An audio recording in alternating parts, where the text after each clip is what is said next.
Seja muito bem-vindo a mais um episódio com Papo com Gestão. Gestão na prática, sem teoria demais e sem filtro. Hoje vamos entrar em um tema extremamente importante para a indústria, muitas vezes ainda tratado como obrigação documental. Hoje vamos falar de NR13, inspeção mecânica e integridade de ativos. Mas a pergunta é: as empresas realmente estão gerindo a integridade ou apenas cumprindo tabela?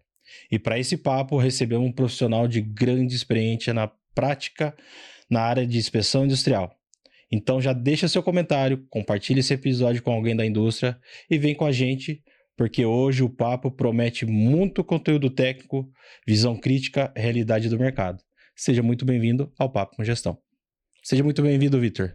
Opa, muito obrigado, Rafa. Prazer aqui mais uma vez, né, tá participando aqui do episódio e falar sobre um tema tão importante como esse, onde a gente tenta unir integridade de equipamento, confiabilidade industrial e segurança nas vidas que estão ali na operação. E esse episódio é totalmente para a indústria, então vamos lá. Exatamente. Bom, seguindo com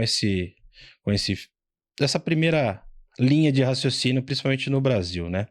Como você atua no mercado há muito tempo nas inspeções NR13, como que você enxerga se o Brasil está evoluindo na parte NR13, inspeções mecânicas, né? Certo. Ou se está somente para cumprir tabela referente à norma? Qual que é a sua visão sobre isso daí? Cara, eu percebo uma movimentação interessante no mercado.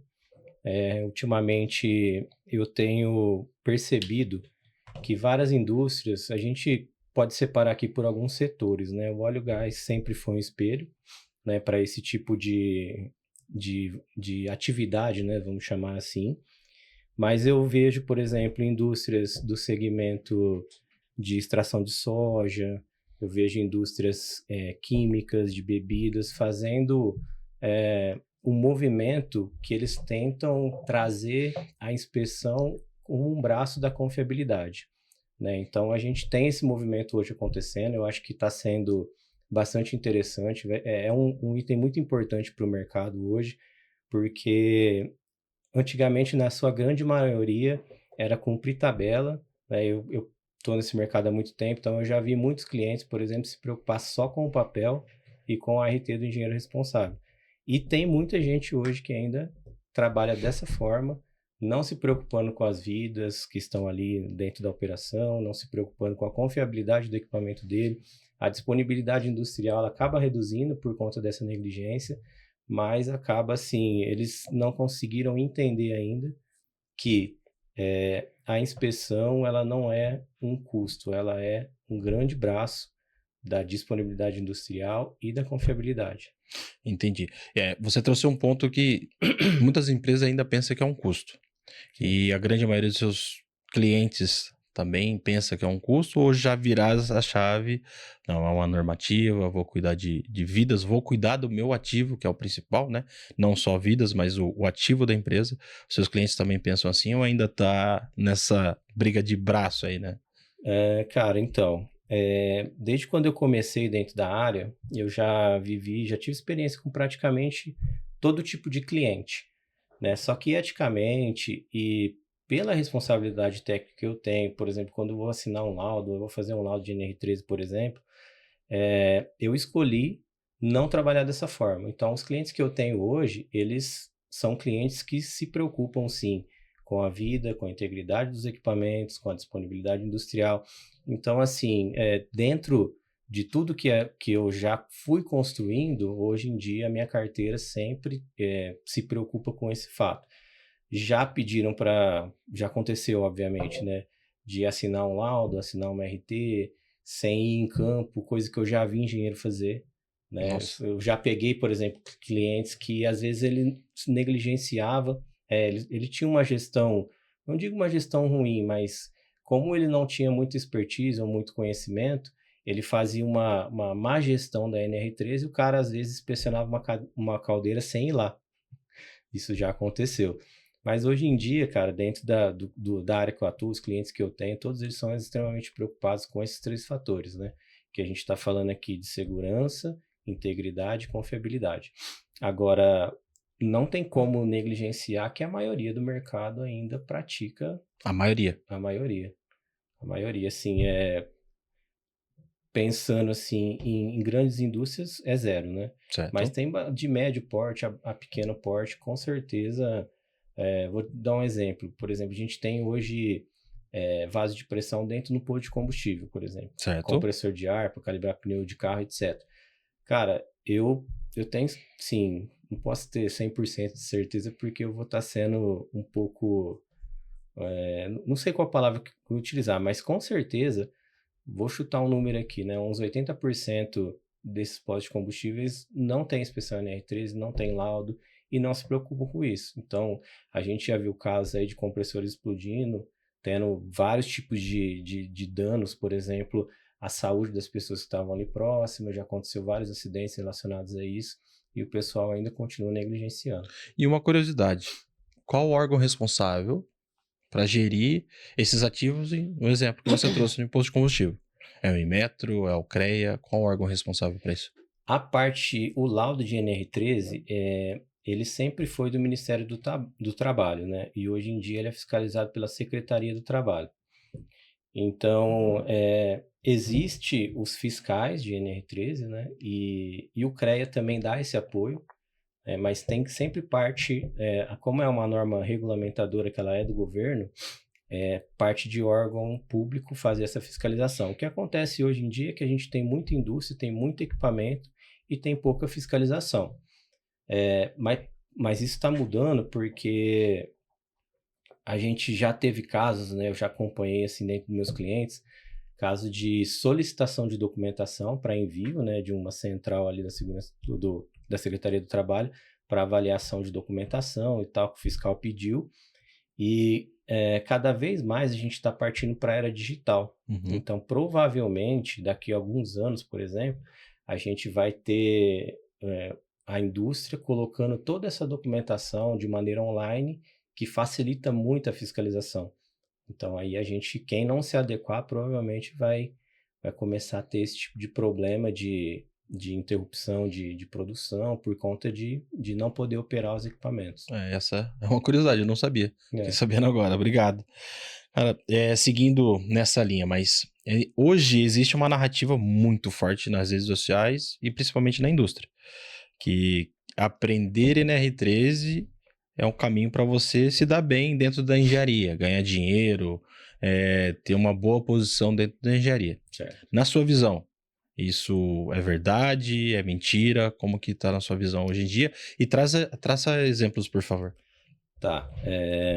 Sim, cara, essa é uma pergunta muito polêmica, né? Porque a gente que é profissional da área, vou tentar separar a resposta, tá? Em dois pontos. Porque, assim, o mercado da NR13, o mercado onde você tá ali profissional, competente, que conhece a norma, que conhece de integridade de equipamentos, de inspeção de equipamentos, mecanismo de danos, normas técnicas, é um mercado muito bom. No sentido assim, é um mercado que ele tem alta demanda, ele é compulsório, ou seja, as indústrias têm que se adequar, elas têm que se adequar à NR13 de uma forma ou de outra, e também ele é recorrente, ou seja, então é um mercado excelente, você tem alta demanda, todo mundo é obrigado a fazer, e é recorrente. Por exemplo, você tem lá categorias de equipamentos que têm que ser inspecionados dentro de um certo período, cada 1 ano, 2 anos, 3 anos, que seja. Aí Uhum. depende muito da categorização dele. Então é um mercado bom. Porém, aí voltando um pouquinho que a gente estava falando antes, a gente tem várias indústrias que negligenciam, que não dão o certo valor para esse tipo de profissionais. Você tem muita gente que não sabe o que está fazendo inspeção, né? Eu já peguei laudos aí que está totalmente fora do que deve ser um laudo de NR13. Eu já peguei profissional que faz, por exemplo, faz teste hidrostático no equipamento todo ano. Isso é extremamente perigoso, né? Porque o equipamento novo, beleza, a norma exige que você faça tudo bonitinho, mas equipamentos que já estão em funcionamento é um risco muito grande Sim. você colocar uma pressão acima do que está dentro do projeto. Então tem gente que faz, então já está gerando um risco ali. São pessoas que não têm a expertise necessária, que não conhecem a norma necessária dentro do mercado, não sabe precificar o serviço, e é um mercado que está hoje extremamente concorrido e com baixa valorização. Então, por que eu quis separar? Você tem duas vertentes. Você tem um bom mercado, que tem alta demanda, recorrência, etc., igual eu falei, só que você tem um mar vermelho de concorrentes em cima, e você tem também profissionais que estão atuando sem ter um mínimo de conhecimento necessário. E aí, o que acontece hoje nas redes sociais? Existem pessoas que estão se aproveitando dessa situação para vender, por exemplo, uma especialização ou um curso de NR13. Eu já vi mais de uma pessoa, o pessoal está fazendo pós-graduação em NR13. Putz, é legal você ter uma pós-graduação em NR13, é legal. Mas a minha recomendação é o seguinte, a NR13 era uma norma regulamentadora. Certo? Como Ela uma norma não, normal. ela não é uma norma técnica. Perfeito. Então, a norma regulamentadora, a NR13, se eu não me engano, ela tem 40 páginas. Uhum. Ou seja, é uma norma curtinha. Como que você vai fazer uma pós-graduação numa norma de 40 páginas? Você tem que ter muita base técnica para você ter uma pós-graduação. Então, o que eu sempre recomendo? Quando alguém me pergunta, cara, eu quero entrar nesse mercado, faça inspeção de equipamentos. Entenda normas técnicas, ensaios não destrutivos, tipos de mecanismo de dano, como que você define o que vai ser feito, porque a gente tem ali uma situação, por exemplo, de que se você tem um bom procedimento, o profissional vai lá e executa o que tem que ser feito ali. Mas a partir do momento que você precisa gerar um laudo, você tem que ter muito conhecimento técnico, né? Porque não é simplesmente você, por exemplo, isso é um diferencial que eu costumo fazer, que a VMPro Pro faz. Eu não entrego somente o laudo para o meu cliente, eu entrego uma solução para ele. Por exemplo, quando você tem uma espessura que está abaixo da mínima, o que eu faço? Reprovo? Não dou uma recomendação para ajuste? O que eu tenho que fazer? Eu tenho que fazer uma análise de elementos finitos, eu tenho que recalcular PMTA, consigo abaixar, não tem dispositivo de segurança. Existe algum outro tipo de mecanismo que eu possa estar utilizando para isentar, por exemplo, a instalação de uma PSV? Então, tudo isso são questionamentos de profissionais que, vamos falar assim, é extremamente a expertise de quem está ali dentro. Né? Isso você não se aprende num curso, o pessoal não vai ensinar isso num curso para você. E até esse ponto que você trouxe, até uma dúvida. Existe pós de NR13, etc. Mas uma pessoa que sabe muito da norma é uma pessoa diferente que sabe inspecionar. Você tem exemplos que você já pegou. Você sabe muito da norma, mas você também tem muita vivência em campo. Certo. Então, a minha pergunta é, eu tenho um conhecido ou tem concorrente seu que sabe muito da norma, mas não sabe fazer uma inspeção em campo. Você tem esses exemplos? Já passou por isso? Já ficou sabendo por isso também? Cara, eu já lidei com vários tipos de profissionais, né? O que é importante, assim, você tá bem estruturado dentro dos seus procedimentos e que você tenha um bom profissional que saiba executar os ensaios. Isso é importante, porque a NR13 não é simplesmente você ir lá, vou medir um dimensional aqui, vou fazer umas fotos ali, vou ver se tem válvula de segurança, se não tem, eu reprovo, e fica por isso mesmo. Não, porque a NR13, por que ela nasceu? Ela nasceu para resguardar vidas de operação. Então, se você coloca o seu na reta, né, vamos chamar assim, para uma inspeção feita de qualquer jeito, qual que é a sua responsabilidade dentro se acontecer, por exemplo, sei lá, um acidente grave ou sério? Então, a gente tem muito isso. E assim, esse tipo de expertise, se você não tem alguém extremamente experiente do seu lado, que conhece, que já vivenciou vários tipos de situações, você é um novo, se você é aventureiro, cara, ninguém vai te transformar em especialista do dia para a noite. Não, isso é verdade. Principalmente se você tiver, sei lá, um curso de uma semana, um mês que seja. Porque tudo isso leva tempo, leva tempo. Eu por exemplo, estou há 17 anos na área. Então, eu comecei aprendendo ASME, aprendendo norma. Eu comecei aprendendo as normas técnicas, depois eu comecei a vivenciar os ensaios. Então, eu tenho uma certa bagagem, né? Vamos chamar assim, dentro da área. Agora, a gente tem que tomar muito cuidado, principalmente com engenheiros recém-formados, etc. Isso daí tem poluído, vamos falar assim, a questão do mercado.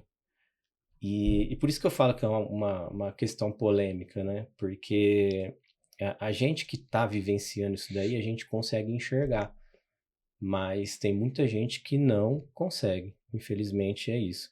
Agora, em relação à sua pergunta, me explica melhor o que você quis dizer, porque eu não entendi muito bem em relação a profissional excelente na norma técnica, ou normas, por exemplo, e a questão do que Experiência em campo. experiência em campo, O exatamente. que eu quero trazer? Um profissional que acabou de fazer um curso, ou treinamento, ou pós, o que for, sobre NR13, Certo. e aí ele vai se aventurar já logo em seguida para fazer inspeções de campo. Na sua opinião, você acha que ele tem essa experiência? Ele nunca vivenciou o campo, tá? Ele só acabou de ser recém-formado, pegou essa bagagem que tá fresca na memória dele, que é da norma Com técnica, promessa de altos ganhos. foi para campo, ou fez uma precificação errada, já vamos trazer aí. Já Aham. pegou um primeiro cliente, trouxe uma precificação errada, foi para campo e acabou fazendo algumas inspeções erradas. Na sua opinião, isso pode acontecer? Acontece ou ainda não está acontecendo no país? Não, acontece e com essas com a situação que a gente está falando aqui um pouquinho mais cedo, isso está acontecendo com muita recorrência, vamos falar assim. É o que eu estava falando, cara. Não tem como você ser um especialista, porque assim, eu não chamo simplesmente de NR13. A NR13 ela regulamenta alguns critérios que o equipamento tem que ter para a segurança das vidas. Uhum. Porém, a integridade do equipamento, quem define são normas técnicas. Então, isso daí ele gera muita responsabilidade e o profissional ele precisa ter conhecimento, né? Ele tem que ter, além da especialização, ele tem que ter vivência. Porque, por exemplo, imagine que você vai fazer um reparo num equipamento, num vaso de pressão, por exemplo. Você tem que definir um plano de inspeção e testes. Perfeito. E como que você faz isso? Você entendeu? Se você não conhece a norma, se você não sabe exatamente o que você tem que olhar, se você não tem ideia do projeto de reparo que vai ser feito ali, então é o que eu estou te falando. A gente precisa tomar muito cuidado com esse tipo de promessa, né? Porque aí voltando lá um pouquinho na onde que eu queria chegar. Por isso que eu até comentei lá antes que a gente precisava separar um pouquinho a resposta, né? Porque o mercado é bom, mas ele não vai te dar altos ganhos por conta dessa situação de alta concorrência, desvalorização de, vamos falar assim, empresas de médio e pequeno porte e pessoas que estão sendo formadas, entre aspas, né? E não tem um mínimo de experiência na área. E isso é um risco para quem está contratando também, entendeu? Quem está contratando tem que tomar muito cuidado com o tipo de laudo, né? Às vezes, eu sempre faço uma venda consultiva para o meu cliente, né? Certo. Muitas vezes eu acabo vendendo um trabalho de inspeção, por exemplo, de NR13, porque eu fiz uma consultoria para ele. Ele falou assim, Vitor, ó, eu tenho essa situação desse equipamento, esse equipamento. Às vezes eu ligo, marco uma reunião, falo assim, vamos entender. E aí, tecnicamente, eu vou explicando, isso daí vai gerando confiança e o cara acaba comprando. Então, tudo isso daí a gente tem através da nossa experiência, da bagagem, etc. Entendi. E hoje, como que tá a utilização da IA dentro da inspeção, não somente a NR13, mas a inspeção na área mecânica como um todo? Tá sendo eficaz ou ainda tá muito embrionário ou tá bem avançado? Cara, a IA, ela tem trazido muita produtividade e ela tem trazido bastante soluções que às vezes a gente levava muito tempo para fazer. O que eu quero dizer com isso? Para você fazer uma reconstituição de prontuário, por exemplo, no vaso de pressão. Uhum. Esses dias atrás eu postei um Reels que eu utilizei a IA e eu construí um sistema onde eu consigo calcular esse vaso de pressão em minutos. E eu já vi, por exemplo, pessoas que fazem tabelas de Excel, colocam ali os dados, cálculos e etc. Hoje em dia não, a gente já consegue sair com o output, né, de Certo? todo o memorial de cálculo, com todas as referências da norma, a questão dos cálculos ali, a determinação do equipamento, das espessuras mínimas da PMTA que ele vai utilizar e por aí vai. Então, assim, além da questão de você conseguir desenvolver softwares, ou, por exemplo, eu estou num projeto agora mais recente, né, até dando um spoiler aqui da VMPro, que eu estou tentando fazer, construindo com IA. Eu estou construindo um template, onde o profissional ele vai fazer a inspeção em campo, ele vai colocar os dados ali dentro do sistema que ele coletar, e aí ele vai apertar um botão e isso daí já vai gerar um laudo para ele. É um pré-laudo, né? Vamos falar Certo. assim, porque não tem como você fazer um laudo sem consultar algumas coisas que aí é o humano que tem que fazer, né? Pensando assim, em casos excepcionais, né? Vamos falar assim, que fogem, uma exceção, por exemplo. Uhum. A gente tem que fazer alguns tipos de avaliação que não dá para você fazer Sim, ali no claro. momento. Mas eu estou desenvolvendo isso que vai dar o quê? Muita produtividade, dar um flash report já para o meu cliente, como está o equipamento dele e tal. Ah, eu preciso calcular ali a espessura mínima porque ele não tem o prontuário. Eu já consigo calcular e ao mesmo tempo eu já gero um relatório, um laudo prévio, né, daquela inspeção ali para ele. Depois a gente só faz os ajustes e tal. Então, assim, é importantíssimo. Eu acho que a gente falou um pouquinho sobre IA no Sim, outro episódio, né? bastante. Mas, cara, quem não utilizar IA, quem não saber utilizar IA, tá ficando para trás no mercado. Tá ficando para trás. E aí eu volto a frisar mais uma vez, né? A IA é importante, é uma ferramenta de produtividade, mas o que vale é o cérebro que está ali desenvolvendo ela, Desenvolvendo que ela. está falando com ela, que está mandando todos os parâmetros, porque tem que tomar muito cuidado, principalmente quando a gente fala de engenharia. É, verdade. Porque, assim, a gente tem um problema das IA, pelo menos é uma coisa que acontece muito comigo, é que a IA, ela responde com a confiança que se você não desconfiar dela, você tá Ela ferrado. passa a perna em você. Cara, isso daí acontece muito. Desculpa.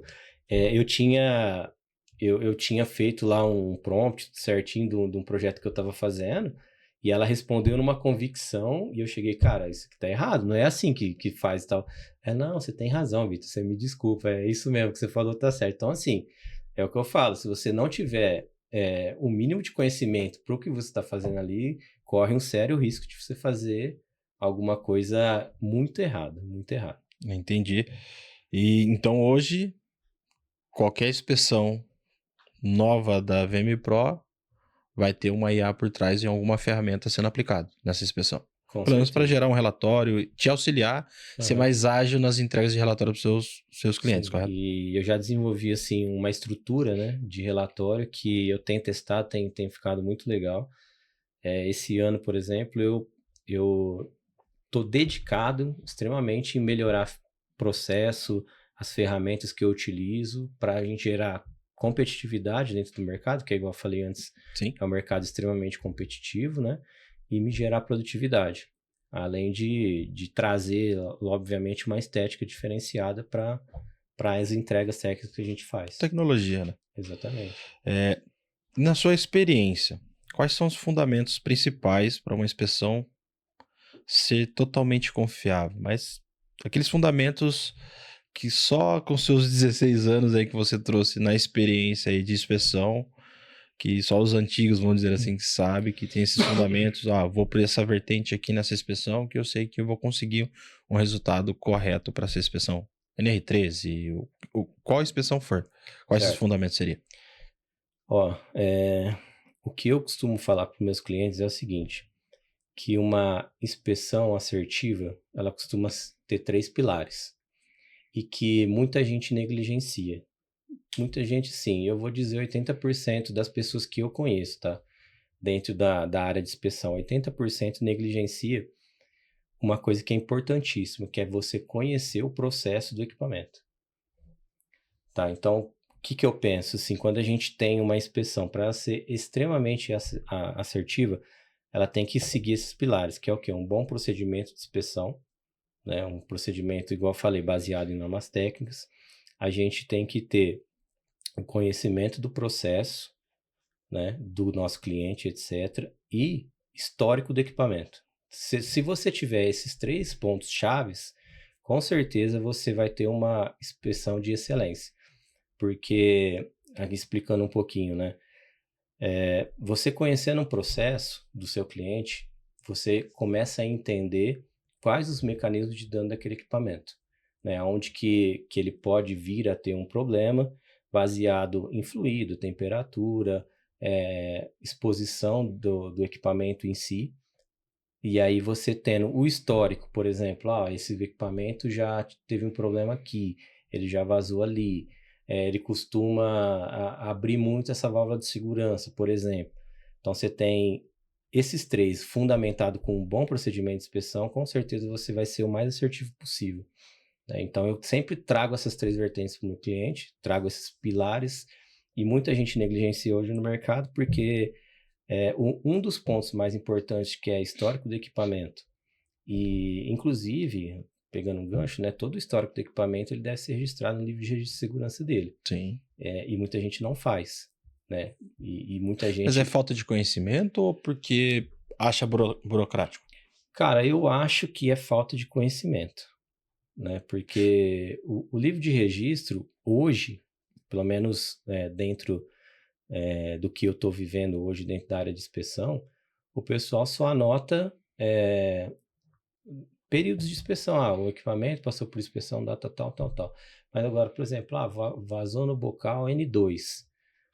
Teve um furo, tive que fazer um projeto de alteração e reparo aqui nesse bocal, porque aconteceu isso.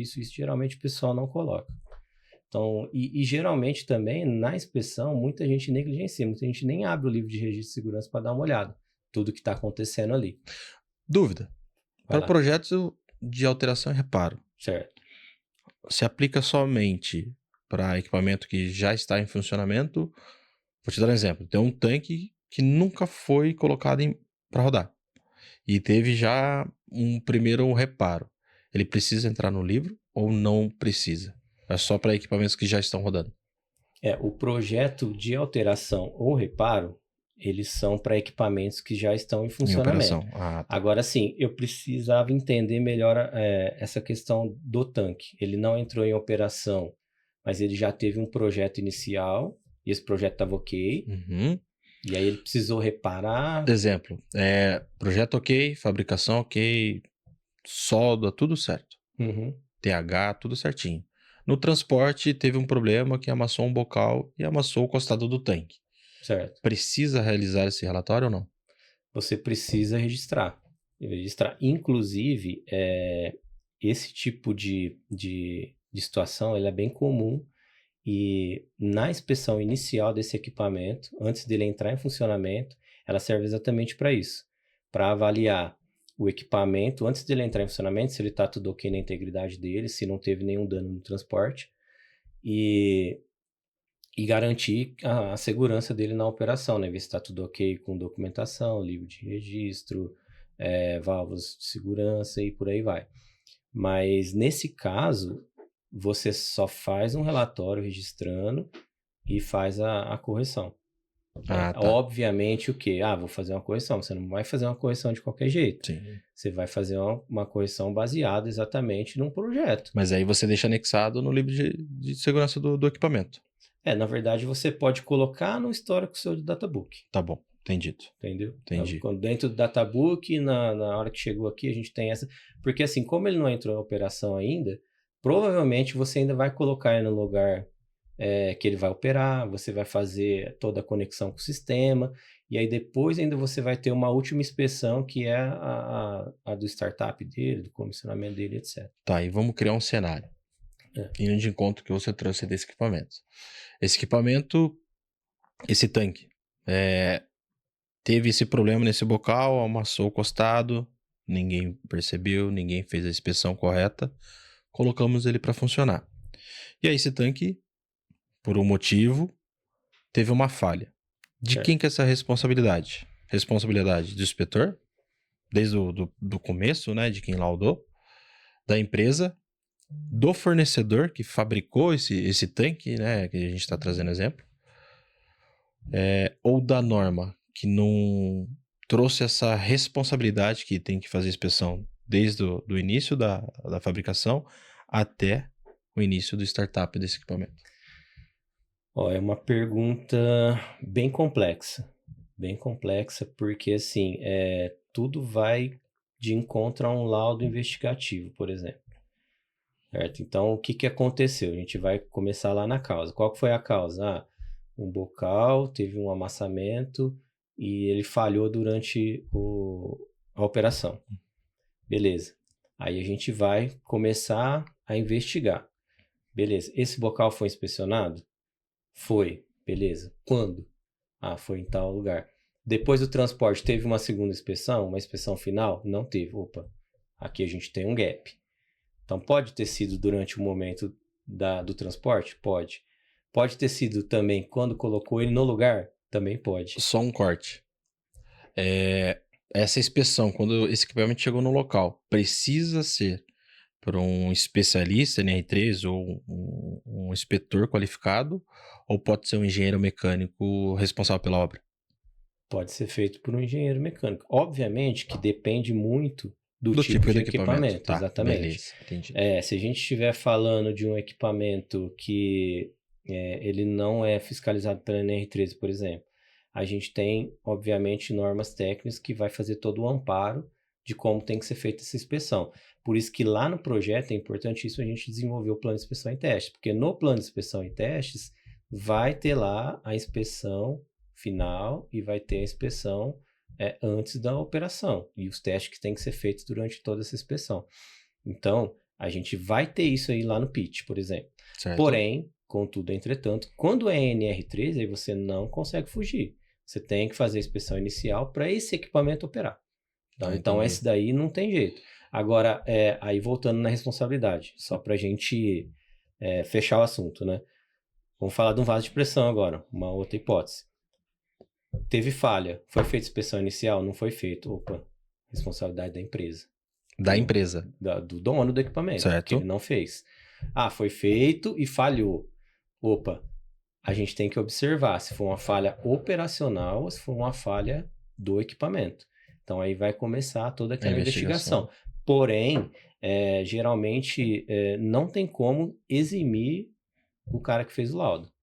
Porque, em tese, tudo que ele tinha que fazer é simplesmente garantir que não tenha falha operacional. Por isso que aí a gente vai voltar lá no começo. Você tem que ter conhecimento, você tem que ter expertise, você tem que conhecer exatamente os tipos de ensaio, onde aplicar, a forma correta de aplicar, para que você não se coloque em risco ou coloque em risco a vida de pessoa. Porque numa situação dessa, se acontecer uma situação mais grave, ele vai responder criminalmente. Até essa investigação terminar, ele vai estar ali, criminalmente respondendo. Então é muito sério isso. E nessa investigação, responsabilidade de quem? CREA? Cara, eu tenho empresas, né? Eu conheço até uma pessoa que geralmente o CREA contrata a empresa para fazer a investigação, porque o CREA tem que defender o dele. Todo mundo ali que está envolvido tem que apresentar uma defesa, né? Entendi. E a Secretaria do Trabalho que vai acabar fiscalizando essa situação depois. E aí, olhando para isso, ainda é muita burocracia ou não? Voltando à primeira pergunta. Cara, olhando para tudo isso que você trouxe, hoje um empresário que não entende ou não é da área da engenharia, certo. ele vai pensar que é uma burocracia. Vai. E qual que exatamente. é o seu maior desafio para isso? Para romper esse paradigma de burocracia dentro da NR3 ou dentro da inspeção como um todo? Então, a burocracia, ela faz parte do trabalho, né? Vamos falar assim.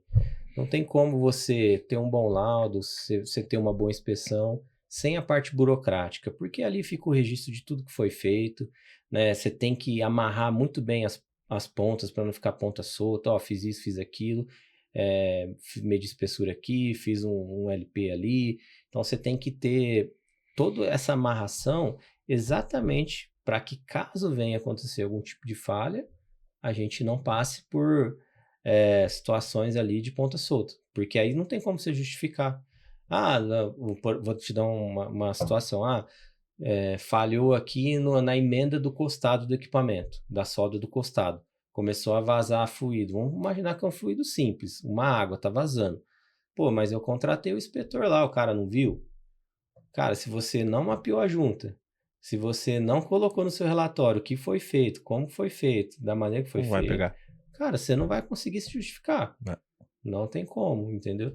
E o que acontece muito, por exemplo, a gente costuma trabalhar com bastante projeto, a gente tem as linhas de tubulação que fazem interligações desses equipamentos, e geralmente o pessoal, o cliente final, né, exige da montadora uma inspeção, né?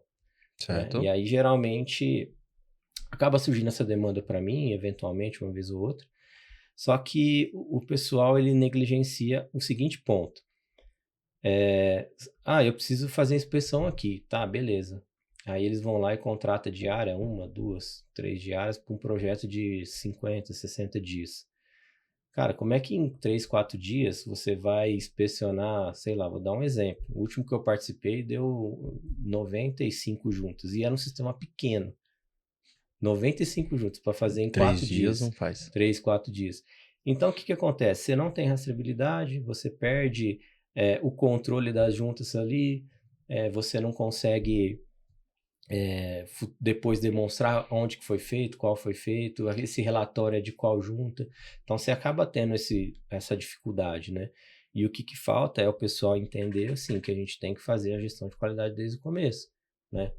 Nasce lá no projeto, mapa de juntas, uma IAS, por exemplo, uma instrução de execução de soldagem lá, onde que você vai mapear todas as juntas, que você vai fazer todas as inspeções, e por aí vai.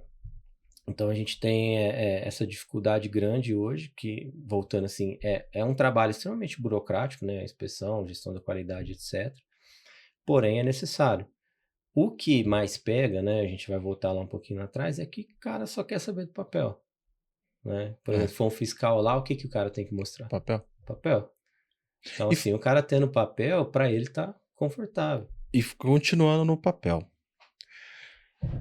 Mercado como um todo. A rotatividade de empresas responsáveis por inspeção.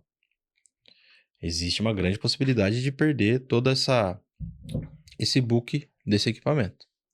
Porque uma empresa X de inspeção estava realizando a inspeção no equipamento tal, estava com todo esse book, e aí encerrou o contrato com essa empresa X e foi para a empresa Y.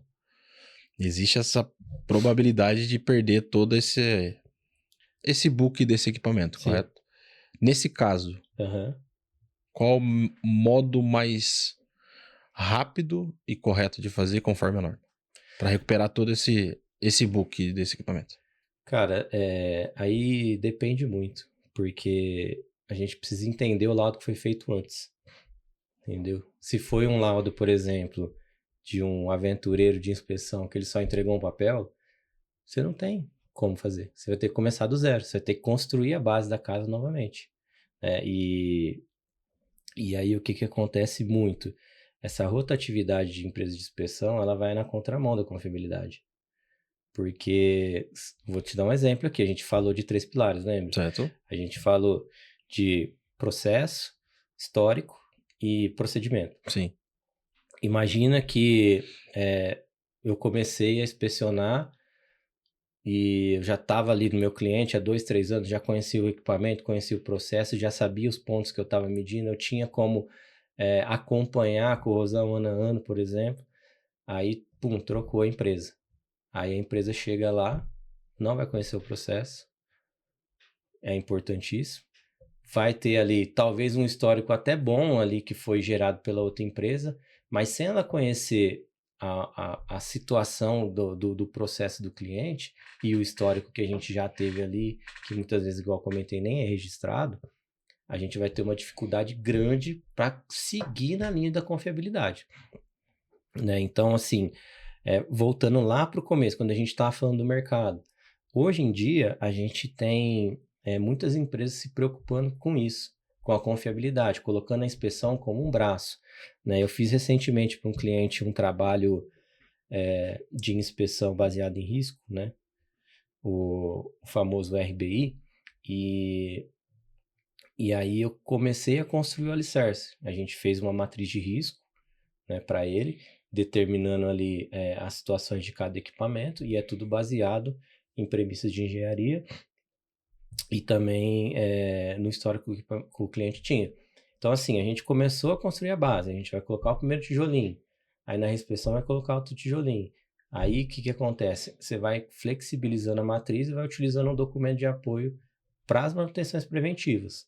Então, hoje em dia, o cliente que está preocupado em confiabilidade e está preocupado em disponibilidade industrial, ficar trocando empresas vai na contramão disso. Entendi.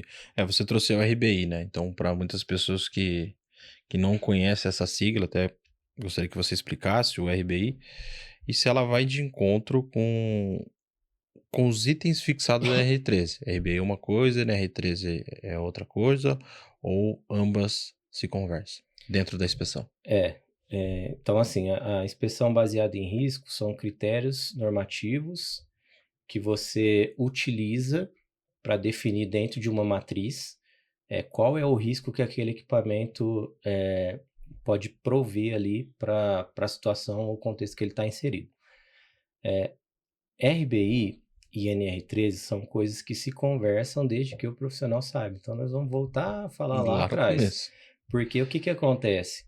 Se você tiver uma boa metodologia de RBI defensável, que seja extremamente segura, você pode até prorrogar um prazo de inspeção, por exemplo. Ou, vou te dar um outro exemplo, ou você é obrigado a diminuir aquele prazo de inspeção porque aquele equipamento já se encontra em risco. Já se classificou em outra categoria. Isso. Então, o RBI, dentro da NR13, você consegue aumentar o prazo de inspeção ou diminuir o prazo de inspeção. Tudo depende de quem está adotando os critérios e de quem está observando. Igual, vou te dar um exemplo. Você tem lá calculado, numa reconstituição de prontuário, uma espessura mínima de 3 milímetros. Você mediu lá, deu 2,95. Ok. E aí? Você reprova o equipamento? Você faz uma avaliação com um período menor, porém o equipamento ainda continua seguro e íntegro. Como que você sairia dessa situação, por exemplo? Então, aí você utilizando essa metodologia, você consegue ter critérios e opções. Acho que opções não é a palavra ideal, mas você consegue ter bastante segurança na hora de você prorrogar uma inspeção, porque isso acaba ficando a critério do PLH. E o RBI, ela é utilizado muito no Brasil ou no exterior? Cara, ela é bastante utilizada fora do Brasil, mas as indústrias hoje têm incorporado bastante. Igual eu te falei, o RBI ele é uma ferramenta essencial para manutenção preventiva. Então, se você faz ele da maneira correta, se você tem critérios normativos, né, voltando a falar, e você consegue ir escalando ele, você cada vez vai ficando mais assertivo, tanto na inspeção quanto nas intervenções. Entendeu? Porque, vou te dar um outro exemplo. Aí falando um pouquinho fora da NR13, você tem um equipamento lá que ele tem 3 milímetros de espessura. A gente definiu lá por matriz que a partir de 2,5 ele corre um risco. Uhum. Então ele baixou de 2,5, passou o primeiro ano, não correu risco. Opa, tá com o quê? 2,3? Vamos redefinir essa matriz aqui para 2, por exemplo.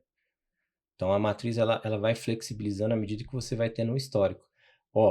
Aqui aconteceu um risco com 1 milímetro. Opa, então 1 milímetro é a base. Então aí a gente vai definindo isso através dessa inspeção baseada em risco. Continuando. Vamos lá. Na RBI, é aplicável em caldeiras? Sim. Qualquer equipamento estático que você tenha critérios, né, você pode estar utilizando o RBI sim. Agora sim, eu não vou falar sobre dinâmicos porque não é a minha área de expertise, mas dentro dos estáticos dá para fazer. Inclusive, muitos sistemas de tubulação é inspecionado em cima do RBI. Entendi. Dá um exemplo. Que você já vivenciou aplicando o RBI. Um exemplo prático, pode ser resumido. Cara, esse do equipamento que eu comentei foi um, né? Que era um equipamento fora da NR13, era um transportador de farelo de soja. Uhum. Eu já utilizei ele para aprovar essa outra situação que eu acabei comentando 2 itens, né?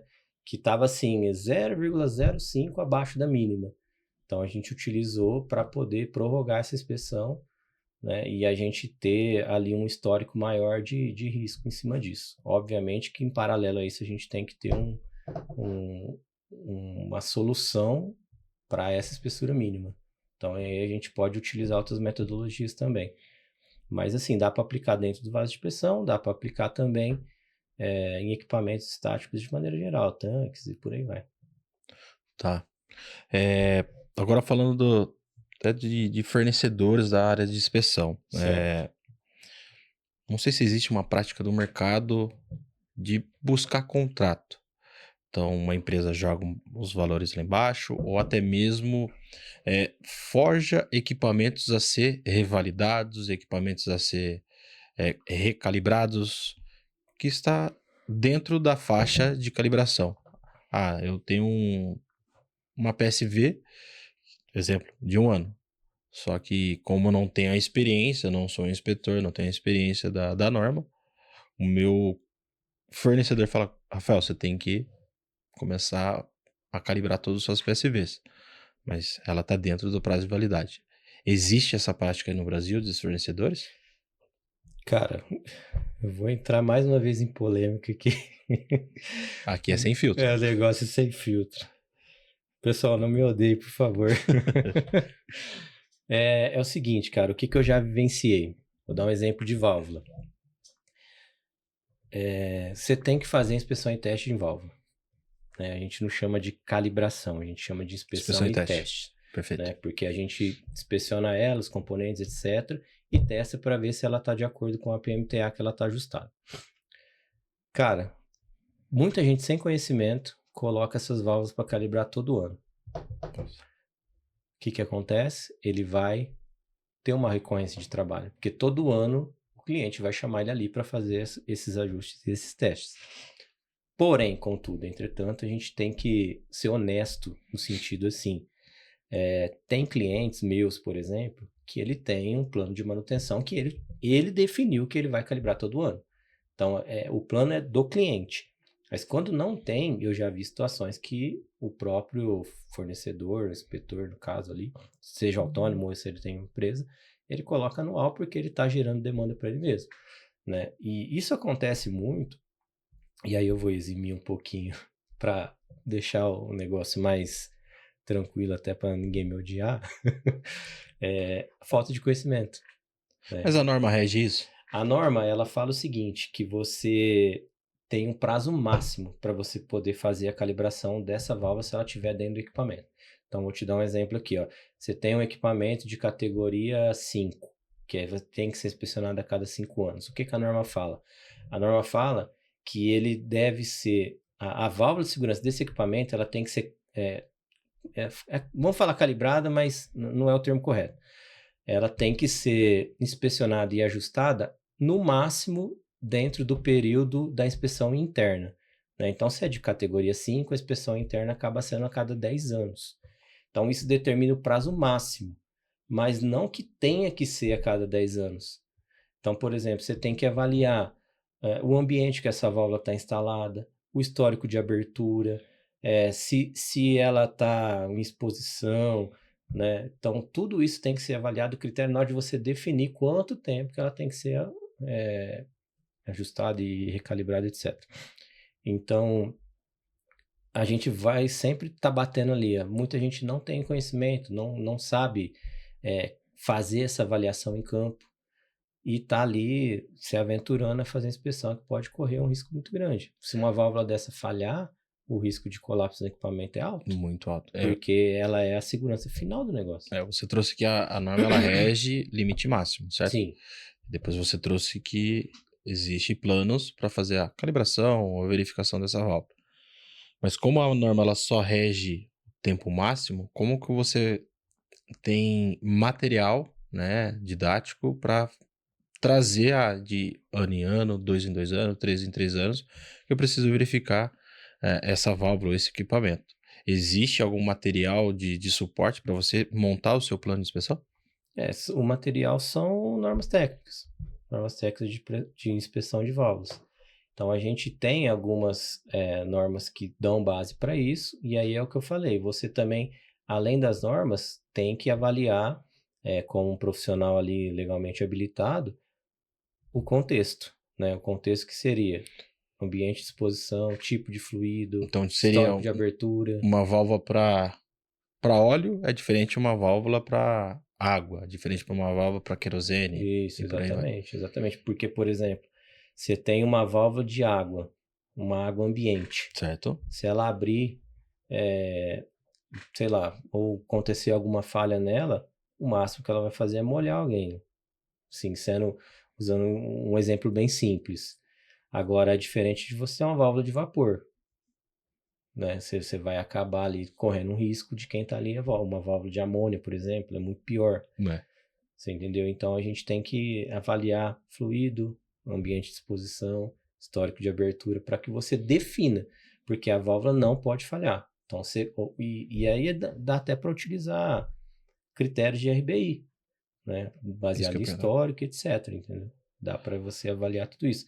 Porém, é o que eu volto a falar. Quando você começa a entender que a inspeção ela vai muito além de te entregar papel, você consegue ter um alinhado muito grande dentro da confiabilidade industrial.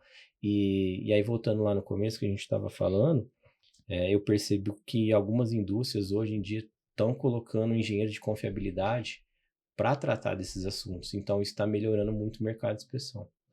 E aí, curiosidade, não Certo. sei da norma. Falando de PSV, é de obrigatoriedade ficar com placa de calibração fixada na PSV ou qualquer outro instrumento ainda hoje? Eu sei que o Inmetro rege isso, Uhum. mas para PSV, Certo. precisa estar com a plaqueta de validade de calibração, porque se hoje numa indústria o CREA for fazer uma auditoria, a plaquetinha tem que estar lá, Tem que para estar lá. fazer o cara crachar com certificado, né? Então, Exatamente. é de obrigatoriedade e é descrito e é bem descrito isso na NR13? A NR13, ela não vai falar claramente sobre plaqueta de identificação na válvula. Ela fala do equipamento. Perfeito. Mas a gente sempre aplica a lógica, né? Então, por exemplo, se você tem uma válvula que ela está calibrada, no físico, você tem que ter uma evidência ali de uma plaqueta falando que ela foi calibrada ou não. E aí você tem que ter o número de certificado, a validade, etc. Caso você não tenha, como que você comprova que essa válvula foi inspecionada e testada, etc? Ah, eu tenho certificado aqui. Não, beleza, mas certificado aqui você pode ter impresso ali. Você pode ter pegado do ano passado e mudado a data. Isso Cadê é a plaqueta do cara que fez? Porque é obrigação de quem faz a inspeção e o teste colocar a plaquetinha ali. Então, isso é importantíssimo para histórico. isso também vai de encontro até para os operadores, né? Ficar de olho nisso. Sim. Cobrar o inspetor, cobrar o seu coordenador, supervisor, gerente, o que for. Cara, cadê a plaqueta de identificação de calibração desse equipamento? É muito importante. Isso é um item importantíssimo dentro da gestão de ativos, né? A gente aqui, como a gente fala, é papo com gestão, e essa gestão dos ativos é importantíssima para que você consiga entender o que está sendo entregue pelo seu fornecedor, né? Tem que ter um pouco de conhecimento. Sim. E itens que são são essenciais para que você tenha um controle em caso de fiscalização. Então, o papel do gestor de ativos ali, ele tem que entender o que ele está recebendo e utilizar dentro do que ele tem ali para que ele mostre para um fiscal, para alguma coisa. Então, o papel do gestor, às vezes, é muito importante. Muita gente, às vezes, confia muito no fornecedor, né? E isso já havia acontecer também, né? Acho que eu tô só trazendo história ruim pra cá, mas enfim. Eu já vi isso acontecer também. E o cara entregar de qualquer jeito, ele receber de qualquer jeito, passar por uma fiscalização, Esse é atuado. ser autuado e me ligar, falar assim, Ô, Me Vitor, salva. aconteceu isso, isso e isso. Cara, me ajuda aqui. O que que eu falo pro fiscal? É, E complicado. geralmente eu costumo, dentro do. Quando a gente pega algum contrato para fazer esse tipo de gestão, eu já costumo colocar até fui fiscalizado aqui, o que que eu respondo pro fiscal? Eu já dou essa consultoria, às vezes eu já fui até com o cliente entregar documentação, para orientar ele, etc., por falta mesmo de expertise dele. Então, se você tem um fornecedor de confiança que é aliado ali à sua planta, por exemplo, tudo fica mais fácil. Sim. Mas não exime, assim, a responsabilidade do gestor em cuidar desses ativos. Criar Então, parcerias, né? Não adianta. Tem que criar exatamente. parcerias nesse meio. E parcerias de confiança, É. né? Porque às vezes você tem uma parceria ali e você não tem um certo conhecimento, às vezes o profissional também não tem, que não é culpa dele, né? Acontece, não tem como a gente negar isso. Você acaba tendo um problema maior. Bom, se deixar, a gente vai longe no assunto. Nossa, é Infelizmente, a gente está muita coisa chegando para no falar. final. Mas a última pergunta. Vamos lá. Se você pudesse dar um conselho para um gestor industrial, manutenção, o que for, Certo. para melhorar essa gestão de ativos, confiabilidade, NR3, inspeção, qual seria esse conselho? Cara, eu acho que você tem que fazer muito dos pilares que eu falei aqui, principalmente histórico do seu equipamento, guardar histórico, registrar, fazer todo aquele dossiê, né, vamos chamar assim, do equipamento. Isso é de grande importância. Conhecer a norma, conhecer o que o seu fornecedor tem que te entregar, se ele está entregando da maneira correta, né? E também tentar manter o que está funcionando. Porque aí, quando a gente pensa em confiabilidade, é o que eu falei lá atrás. Quanto mais tempo você tem ali do mesmo fornecedor trabalhando em cima do seu processo, dos seus equipamentos, mais você vai conseguir ser assertivo e ter grande E confiabilidade. ser mais confiável. E isso vai gerar o quê? Uma disponibilidade industrial maior do seu equipamento. Né? Muitas vezes, durante um processo produtivo, o equipamento para, né? Isso daí vai diminuindo, porque você vai aprendendo sobre o processo, sobre o que acontece com o equipamento, você vai minimizando todos esses riscos. Então, praticamente é isso. Ter o histórico, aprender sobre o que ele precisa receber ali, ter uma boa gestão da norma NR13 e também ter fornecedor de confiança, que isso, os dois primeiros já vai trazer isso para ele. Ah, legal. Vitor, obrigado pelos insights, pela troca, pela experiência, pela essa visão prática da indústria que você já passou. Então, muito obrigado pela presença mais uma vez, né? Já a figura carimbada aí do podcast. Espero que tenhamos mais e mais e mais episódios. Muito obrigado, tá? Se quiser deixar alguma palavra aí, fique à vontade. Cara, eu agradeço, sim, é sempre um grande prazer falar sobre indústria, né? Falar sobre o que a gente vive todo dia. Eu acho que é importante para trazer conhecimento para quem está iniciando, para quem tem interesse, né? Trazer novas pessoas aí para dentro do mercado, que eu acho que é de grande importância esse conteúdo que a gente está gerando, e pedir para o pessoal não me odiar muito, né? Eu tentei ali, sem filtro, mas eu tentei ser polido o máximo que eu consegui, porque a gente tem que tomar muito cuidado, né? A gente às vezes vê rede social como um espelho, e na verdade muita gente fala a verdade, mas não 100% da É verdade. isso aí. Tem uma Então, armadilha por tem trás, que né? tomar muito cuidado com isso. Tá bom. Muito É obrigado. isso. Valeu, Rafa. E para você, se esse episódio fez sentido, por favor, curte, comente, compartilha e siga nas páginas sociais Papo com Gestão. Até mais!